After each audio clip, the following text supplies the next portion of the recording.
Bab 2843. Penguasa tiada batas marah besar. Melihat ekspresi Quincy, Miley dengan cepat berkata, "Hanya bercanda." Quincy tersenyum dan berkata, "Kamu jangan punya niat apapun pada tas kecilku." Miley melirik tas kain kecil Quincy, lalu mengangguk, "Oke. Bagaimanapun, tas kain kecilmu adalah tas kain kecilku. Kita tidak membedakan satu sama lain." Quincy. Menara kecil tiba-tiba berkata, "Majikan muda, kamu semakin tidak tahu malu." Wajah Miley penuh dengan garis-garis hitam. "Menara kecil, kamu mau disembunyikan dalam salju." Menara kecil. Pada saat ini, Quincy tiba-tiba berkata, "Keluar." Setelah mengatakan itu, dia langsung meninggalkan menara kecil. Miley tiba-tiba berbisik, "Menara kecil." Quincy benar-benar tidak tahu cara berlatih. Menara kecil bertanya, "Apa maksudnya?" Miley berkata, "Lihatlah dia bisa masuk dan keluar menara kecil sesuka hati. Mana mungkin dia sama sekali tidak tahu cara berlatih." Menara kecil sunyi. Miley menggelengkan kepalanya, berhenti memikirkan masalah ini dan langsung meninggalkan menara kecil. Di luar menara kecil, Miley memandang Quincy di kejauhan, dan Quincy melihat ke kejauhan, ada seorang pria paruh baya berdiri di sana. Melihat pria paruh baya ini, Miley mengerutkan kening. Kuat. Ini adalah kesan pertamanya. Pria paruh baya itu mengenakan jubah sederhana. Dia berdiri diam, membuat orang tidak bisa merasakan kehadirannya. Miley menghampiri Quincy dan berkata, "Dari Great Chu."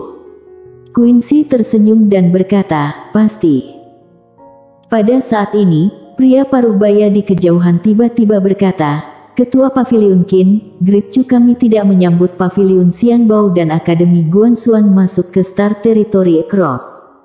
Jika kamu dan orang-orangmu tidak keluar dari Star Territory Across dalam waktu 1 jam, maka hari ini di tahun mendatang akan menjadi peringatan kematianmu." Setelah mengatakan itu, dia melambaikan lengan bajunya dan puluhan mayat tiba-tiba muncul di arena. Mayat-mayat ini semuanya mengenakan jubah hitam dan wajah mereka tidak terlihat jelas. Tapi Miley tahu orang-orang ini semua adalah petugas intelijen Quincy. Quincy memandangi petugas intelijen yang sudah tewas itu dan setelah beberapa saat, dia memandang pria paruh baya di kejauhan, "Bunuh orangku." Pria paruh baya itu mengangguk, "Jika Ketua Pavilion Qin ingin membalas dendam, aku Great Chu akan menunggu kapan saja." Setelah mengatakan itu, dia langsung menghilang di tempat. Di arena, Quincy terdiam, tidak tahu apa yang dia pikir. Miley berjalan ke arah Quincy dan bertanya, "Apa kamu baik-baik saja?" Quincy tiba-tiba terkekeh, apa yang bisa terjadi? Setelah mengatakan itu, dia tiba-tiba menoleh dan berkata, "Kubur mereka dengan baik." Saat suara itu turun, Anyo muncul di tempat dan Anyo membawa pergi petugas intelijen yang tewas tersebut. Hanya Quincy dan Miley yang tersisa di arena. Miley melirik Quincy dan berkata dengan lembut, "Kamu mau buat apa? Aku akan menemanimu." Quincy melihat ke kedalaman langit berbintang di kejauhan, "Sentuh orangku, aku akan menghancurkan mereka semua." Saat berbicara, dia merogoh tas kain kecil itu. Setelah beberapa saat, dia mengeluarkan sebuah kotak hitam. Kotak itu berbentuk persegi panjang dan seluruhnya berwarna hitam. Selain itu, tidak ada yang istimewa darinya. Quincy membuka kotak itu. Di dalam kotak itu hanya ada sebuah tombol berwarna merah terang. Quincy langsung menekan tombolnya. Miley dengan cepat menjadi waspada, tetapi segera, dia mengerutkan kening karena dia menemukan tidak ada perubahan di arena. Apa yang terjadi? Sangat damai. Miley memandang Quincy. Quincy tampak tenang, "Tunggu." Miley sedikit bingung, Tunggu apa lagi? Quincy membuka telapak tangannya dan mengusapnya dengan lembut. Dengan usapan ini, tirai tipis besar muncul di depan dia dan Miley. Pemandangan muncul di dalam tirai tipis. Kyoto. Miley sedikit terkejut. Kyoto. Quincy mengangguk. Pada saat ini, pemandangan berbalik. Ada sebuah jurang yang sangat besar. Jurang tersebut lebarnya puluhan ribu kaki dan tidak berdasar, dan Luffy berdiri di samping jurang tersebut. Miley sedikit bingung. Apa yang sedang dilakukan Quincy? Saat ini, Luffy tiba-tiba berkata, koordinat, Star Territory across, kota Great Chu. Semuanya sudah siap diluncurkan, 10, 9, 8, 7. Miley masih sedikit bingung dan menoleh ke arah Quincy. Quincy tampak tenang, kamu akan segera mengetahuinya. Miley mengangguk dan melirik ke arah Quincy. Dia tahu wanita kaya itu benar-benar marah kali ini. Pada saat ini, Luffy berkata, "1." Tiba-tiba, boom! Di jurang maut, tiang besar yang menjulang setinggi puluhan ribu kaki menjulang ke langit. Tiang besar ini berwarna merah emas, dengan bagian atas runcing dan ekor api yang panjangnya puluhan ribu kaki. Saat tiang besar ini melonjak, langsung merobek ruang waktu dan menghilang di ujung galaksi tak berujung. Miley terkejut, menoleh ke arah Quincy dan bertanya, apa ini? Quincy tampak luar biasa tenang. Di antara semua senjata yang aku miliki saat ini, kekuatannya termasuk di antara 8 besar. Sambil berkata, dia menoleh ke arah Miley, nomor 1 di negara. Aku menghabiskan seluruh tenaga dan uang yang tak terhitung jumlahnya dari pabrik militer untuk menciptakannya. Aku sendiri bahkan tidak rela menggunakannya. Ekspresi Miley membeku. Dia sendiri bahkan tidak rela menggunakannya. Miley terdiam, merasa takut saat memikirkannya. Pada saat ini, seluruh Star Territory Across tiba-tiba bergetar hebat, seperti gempa bumi besar yang sangat mengerikan. Miley terkejut, dia tiba-tiba menoleh dan melihat. Di langit berbintang yang jauh, seluruh Star Territory mendidih saat ini. Tidak hanya itu, ada gelombang tekanan yang sangat menakutkan datang. Ekspresi Miley tiba-tiba berubah. Benda apa ini? Miley menoleh melihat Quincy. Ekspresi Quincy masih tenang, tapi matanya sangat dingin. Great Chu. Di dunia Great Chu, banyak master yang tiba-tiba mengangkat kepala mereka.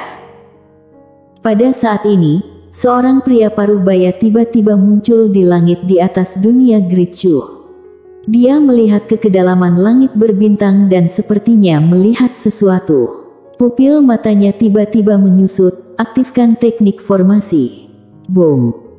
Tiba-tiba, di seluruh alam Great Chu, tirai tipis besar menjulang ke langit, kemudian menyelimuti seluruh dunia Great Chu seperti payung raksasa.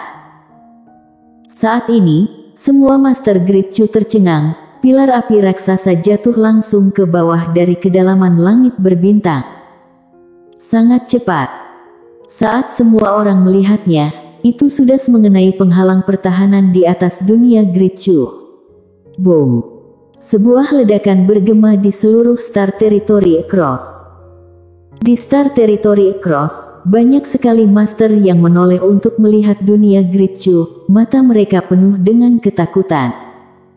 Ada orang menyerang Great Chu. Siapa itu? Di langit dunia Great Chu. Segera setelah pilar api besar bersentuhan dengan perisai pertahanan Great Chu, perisai pertahanan itu langsung hancur dan berubah menjadi ilusi. Melihat pemandangan ini, pria paruh baya di bawah tiba-tiba mengecilkan matanya dan berkata, semuanya mundur. Semuanya mundur. Setelah mendengar perintah pria paruh baya, Master Great Chu yang tak terhitung jumlahnya di dunia Great Chu mundur ke segala arah. Pria paruh baya itu tiba-tiba menghentakkan kaki kanannya, naik ke langit, dan meninju tiang api besar. Boom! Segera setelah pukulan itu ditembakkan, tiang api besar itu tiba-tiba meledak. Dalam sekejap, kekuatan yang menghancurkan dunia seperti ratusan juta gunung berapi meletus pada saat yang sama, menyapu dengan keras ke sekeliling. Pada saat yang sama, awan jamur besar melonjak langsung ke langit dari dunia Gritchu, kemudian menuju ke kedalaman langit berbintang. Seluruh langit berbintang musnah dalam sekejap. Dan pada saat ini, seorang tetua tiba-tiba muncul di bawah dunia Gritchu. Tetua itu melihat kekuatan mengerikan yang meledak di langit dan ekspresinya tampak tenang.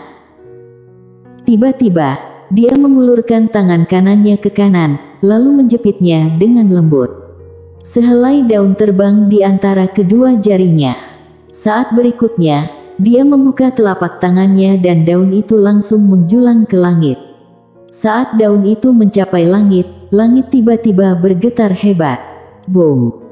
Dalam sekejap, semua kekuatan mengerikan yang meledak dari pilar batu besar langsung terhalang di langit oleh daun ini. Tapi itu menghilang. Pemandangan aneh muncul.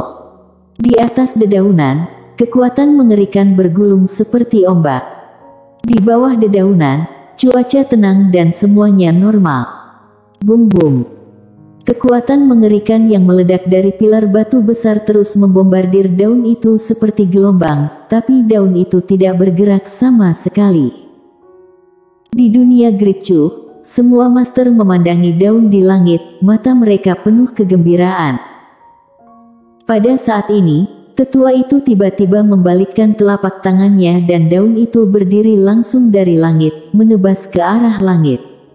Puff! Suara robekan yang tajam dan memekakkan telinga bergema di seluruh Star Territory Across. Kekuatan mengerikan itu langsung terkoyak menjadi pecahan yang tak terhitung jumlahnya oleh daun itu, namun daun itu tidak menghilang dan menebas langsung menuju Star Territory yang tak berujung. Dalam sekejap, ratusan ribu Star Territory Across langsung terkoyak-koyak oleh daun ini. Di dunia Gritchu, Master dunia Gritchu yang tak terhitung jumlahnya meraung dengan liar, ketua klan. Ketua klan. Tetua yang mengambil tindakan tidak lain adalah ketua klan Gritchu saat ini, Nazar Chu. Dia saat ini juga merupakan master nomor 1 yang tak terbantahkan di Star Territory Across. Di suatu tempat dalam kegelapan, seorang pria sedang melihat dunia Gritchu. Orang ini tak lain adalah penguasa tiada batas. Di sebelah penguasa tiada batas, ada Sen Ming dan Biksu Robin. Sen Ming tiba-tiba berkata dengan suara dalam, "Penguasa tiada batas, apa kamu bisa mengalahkan Nazar Chu ini?" Robin memandang penguasa tiada batas, dia juga penasaran. Setelah hening sejenak, penguasa tiada batas berkata, "Apakah kamu sudah salah paham tentang kekuatanku?" Sen Ming berkata dengan serius, "Tidak. Tapi, Nazar Chu sangat kuat." Robin mengatupkan kedua tangannya, benar-benar sangat kuat. Meskipun penguasa tiada batas tidak bisa mengalahkannya, tidak memalukan. Jika tidak bisa mengalahkannya, ya sudah tidak masalah. Tidak ada yang memalukan. Sen Ming juga berkata, "Iya, tidak memalukan." Penguasa tiada batas menghela nafas dengan suara pelan, "Apakah kamu mempunyai kesalahpahaman tentang orang-orang takdir?" Sen Ming mengingatkan, "Kamu itu orang destiny yang ditinggalkan." Penguasa tiada batas. Dunia Gritchu. Nazar Chu tiba-tiba mengangkat kepalanya. Saat mengangkat kepalanya, dia melihat Miley dan Quincy di kejauhan. Keduanya baru saja melihat segalanya di dunia Gritchu. Melihat tetua itu, Miley sedikit menyipitkan matanya dan memegang pedang biru gaib di tangan kanannya. Pada saat ini, Nazar Chu tiba-tiba berkata, "Ketua Pavilion Qin, beri kamu jalan untuk hidup, kamu tidak mau, jadi aku akan mengirimmu jalan mati." Saat suara itu jatuh, tiba-tiba dia mengulurkan tangan dan meraih sehelai daun dan sehelai daun muncul di tangannya. Saat berikutnya, dia membuka telapak tangannya, daun itu langsung merobek ruang waktu dan tiba di depan Miley dan Quincy. Melihat daun ini, tiba-tiba pupil mata Mile menyusut. Dia menarik Quincy ke belakangnya dan memegang erat pedang biru gaib di tangan kanannya. Garis keturunan iblis gila langsung diaktifkan. Quincy memandang Mile yang berdiri di depannya, sedikit linglung. Pada saat ini, Mile tiba-tiba meraung, "Penguasa tiada batas, aku tahu Gritchu sekutu denganmu. Jika sesuatu terjadi padaku, aku akan minta adikku untuk memukulimu sampai mati." Jauh di langit berbintang yang jauh, penguasa tanpa batas tiba-tiba berteriak dengan marah, "Brengsek! Apakah kamu mengandalkanku sekarang? Sial, sial, sial!" Bersambung.